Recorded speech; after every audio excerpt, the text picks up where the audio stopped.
What are things you have to do before the end of the year, and what things can actually wait in your personal finances?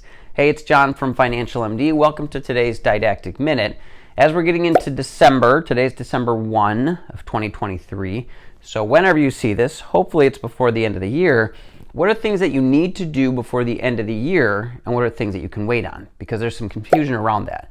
The big thing that we get questions on are IRA contributions and Roth IRA contributions. Either one, whichever one you're doing, even if it's a backdoor Roth, the contribution actually doesn't have to happen until tax day of the following year. You can count it for what's called a prior year contribution. Now, doing the Roth conversion, when we're talking backdoor Roth, and look at previous videos to see what that is and how to do that, a backdoor Roth conversion part needs to actually happen in the year for it to be counted in that year, and whether some of that will be taxable or not.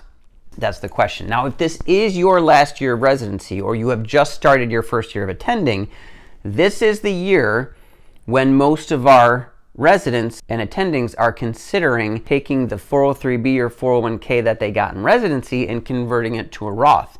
For a lot of people, that makes sense because you're going to be in the lowest tax bracket you'll ever be in again. So you pay the tax hit now it's in a Roth forever and tax-free forever. So that's something to think about, and you'll have to get that done before the end of the year. So let us know if you got questions on that. We've helped a ton of people do that. So IRAs are the big thing.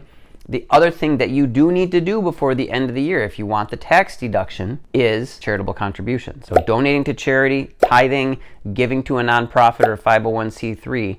If you want to pay less in taxes and you're itemizing your taxes, which is another conversation for another didactic minute, so you're not taking the standard deduction, your charitable contributions actually count. You've got to do that before the end of the year. You can't do it January 1 and backdate it or any of that kind of stuff. So those are things that you have to know. Now, if you're not sure where that can go, but you want to get the tax deduction, there's things called donor advised funds, which are basically you put the money there and you decide where it goes later, but you get the tax deduction now.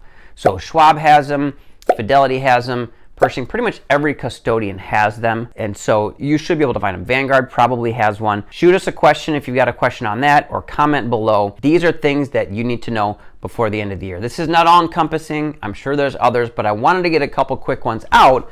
Hopefully you see this before the end of the month with time to get some of these things done. So be sure to share this and like it. Let somebody know. Do one of your colleagues a favor and let them know that Financial MD is out there. There's a ton of free information. The podcast episodes are still happening. Every other week, we're trying to get out a good conversation between I and Dr. Trevor Smith or some other guest that's going to give you some insight into how to make smart financial decisions as a young physician. So check that out. That's called the Financial MD Show. And if you want to see the whole list of free resources we've got, go to financialmd.com. This is John from Financial MD. We'll see you next time.